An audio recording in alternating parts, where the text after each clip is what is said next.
I mean, at least the company. But we are in the field of healthcare and in the field of what's going to happen with our data. And if you think about machines and AI, it's very interesting what marketing does or marketing to machines without customers, if you shop without customers. Any of you are online shoppers, e-commerce lovers, or are you still going to the shops? Anyone? No. Shops. E-commerce, Elon, online? Yes, very good, very good. So let's find out if anything has changed since 1985. That's since Dirk has been online. I wasn't even born. But I hope there are a few things that have changed. No, you're pretty young. And let's see what's going to happen if we distract the customers and only machines are taking over. So please give a hand for Dirk.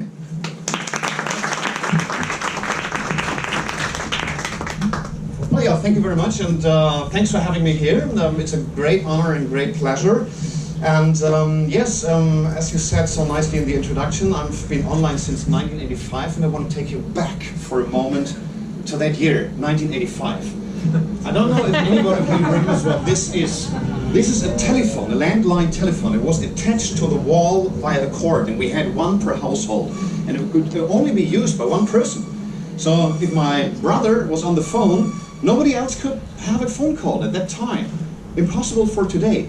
And it was expensive as hell.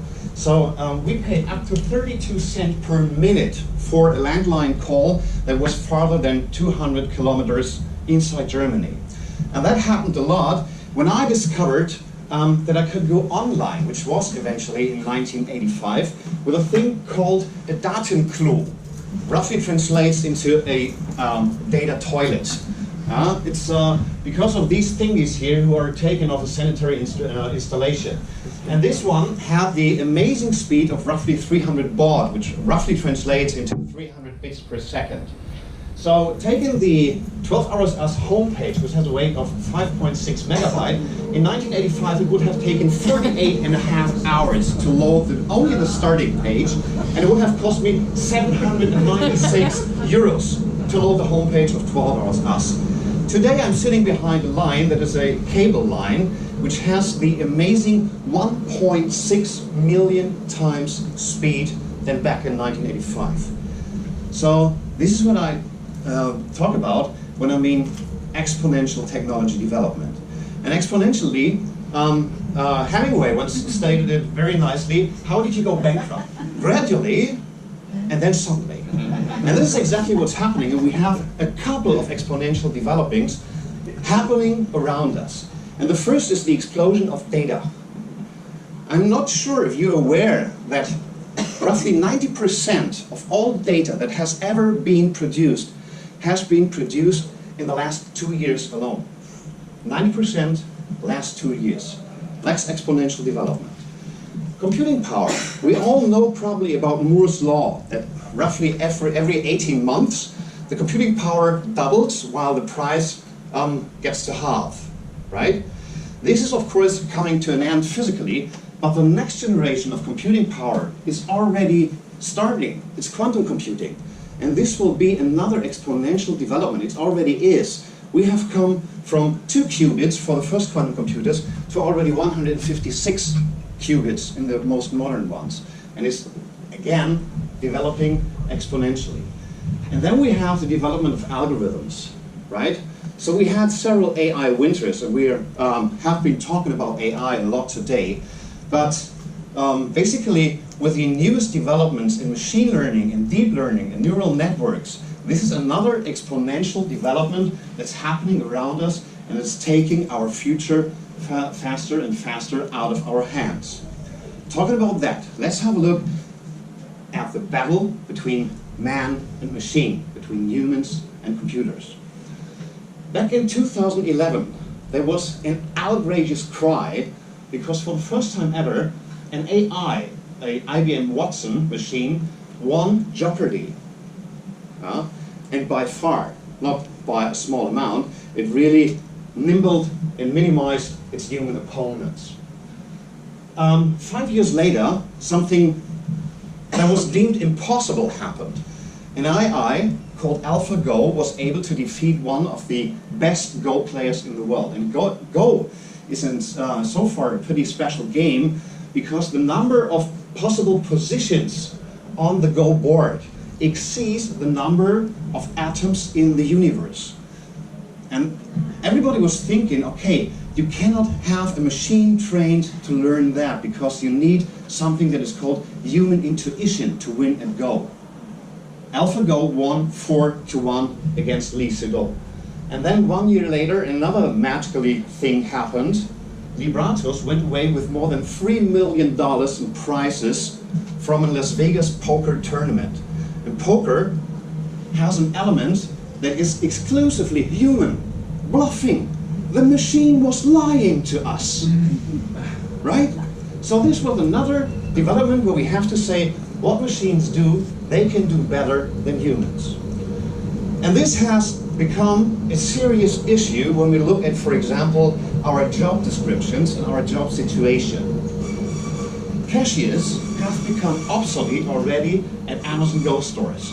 There are no more cashiers needed because you just have an app, you check in, you walk in, you take whatever you want, you walk out, and you're automatically billed. So the cashier is taken out of the equation of offline shopping. Truckers will be one of the next professions that will have become obsolete. This is an actual prototype from Volvo, a truckless driverless truck, not a truckless driver. By the way, they would probably solve a lot of the climate problems if we had truckless drivers, more driverless trucks. And marketeers. It's not even 2 years ago when Zalando released 250 people from their marketing department because the machines could do it better and quicker. So even our white-collar jobs are being eliminated by AI. And take this one step further, when we have to see where the development goes when it comes to the development of AI, is that we have come from descriptive AI, which was answering the question, what happened here, through predictive AI, what will happen next, to something that I call prescriptive AI. That will happen, because I tell you so, right? So this is the human purchase funnel as we all know it. We have learned it probably in university. We have awareness, consideration, purchase, loyalty, and advocacy. Now take the consumer out of the equation. What happens then? Then you have a flipped around purchase funnel that doesn't necessarily need the consumer anymore. Because you start with a demand that is calculated by an algorithm. The algorithm knows when you need something and what you need next. And it will then simply deliver the goods to your home without you ordering these goods. Jeff Bezos from Amazon is already talking about that. So this is not really science fiction. This is just a question of years or months until it will happen. Then, finally, you consider, oh, will I keep it or will I send it back? And then you confirm the purchase and finally give some feedback. So you rate the product that you have. So what I want to see here right now in this room is panic. Really. Because this is a tremendous change to our job descriptions, to my job description. Originally, for my professional career, I come out of advertising. So my job was to convince people to buy something that they didn't want to, in the first instance, right? And in the future, I have to convince somebody who's totally different from that. I have to adjust my own job description to the new situation. And I have to do it radically. It's not that we can just take little baby steps. We cannot do linear steps. 30 linear steps take us 30 feet apart. 30 exponential steps take us 26 times around the planet. And this is what we have to do. We have to develop exponentially, right?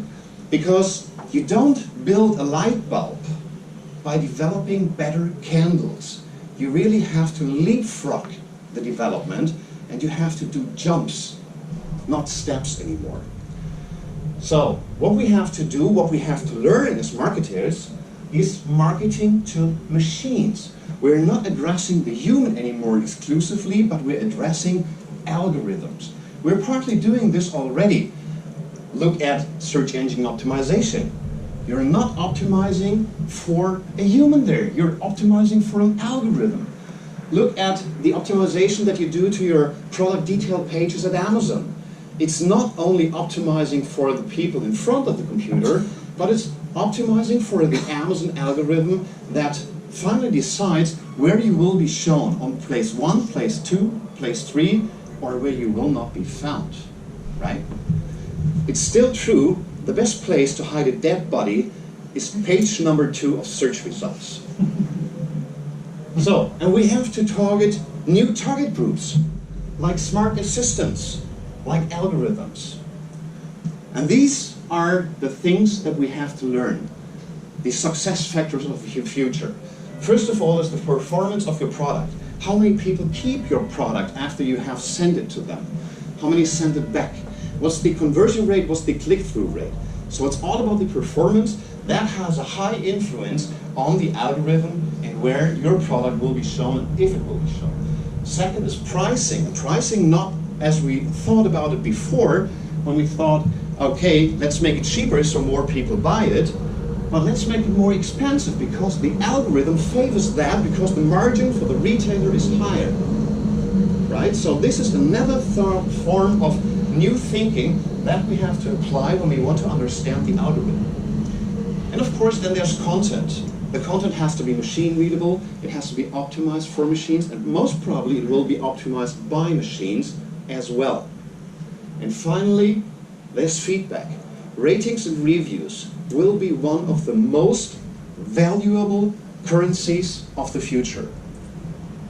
As of today, even a bad rating and review is better than no rating and review. People heavily rely, when they come to the consideration part later in the purchase funnel, to the question, will I keep it or not? Well, let's have a look what other people are saying about this. So, after all, what we have to do is something that we have been doing before, but we have to do it more and we have to do it better. And that is concentrate on one single, simple thing. And that is the consumer experience, right? Because from the delivery to the unboxing to the first usage, the experience that the consumer will have with our products in the future will determine whether we will have a future at all or not, and whether we will succeed marketing to machines. Thanks a lot. 12 seconds.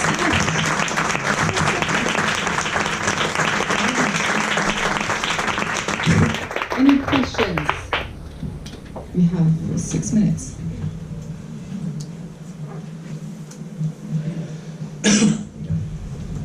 Do you see any chance that we can stop that?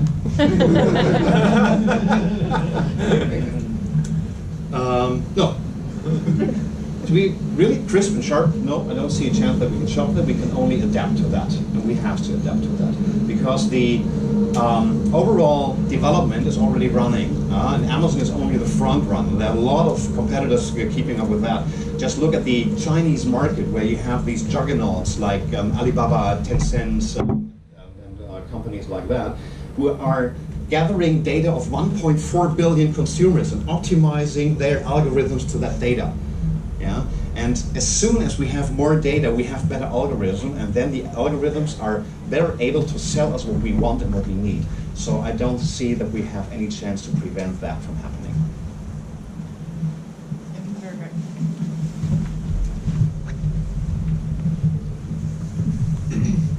Hi, Fabio. Hi.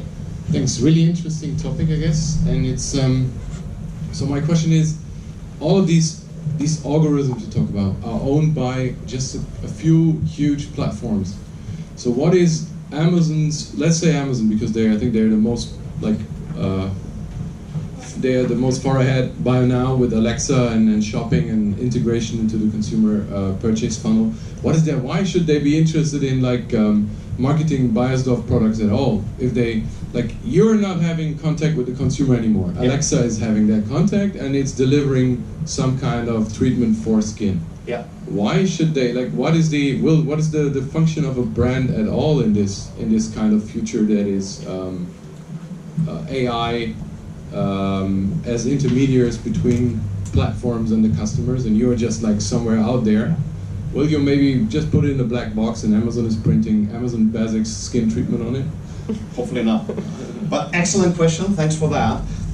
We have been asking the same question to ourselves, repeatedly, and we're still asking ourselves these questions. How can you as a brand stay relevant in the future? One answer is that you have to develop your own direct-to-consumer relationships. That's one part of the game, and this is what we're heavily trying right now. So direct-to-consumer business is growing for all the industry partners, not only our company, but all competitors or other industries as well. That is one thing. The second thing is, a brand always stands for something that people still rely on, that is trust. Yeah, and if we can keep the trust, then most probably the algorithm will pay some attention to that trust that is given by the consumer to the brand because he keeps the brand. And third is, of course, branding itself. Look at when you order something, a lipstick, a fat lipstick. You wouldn't do that. You would order a Labello, which happens to be one of our brands. But you do this. You would buy Tesafilm and not some gluing strip or something like that. So branding becomes more important in the future because people will still, especially when it comes to voice assistants, for example, they will ask for brands. And when they receive products, they will look for the brand that offers the biggest value. Of course, this does not apply to commodities. When you produce commodities, you're most probably screwed. Time for another question?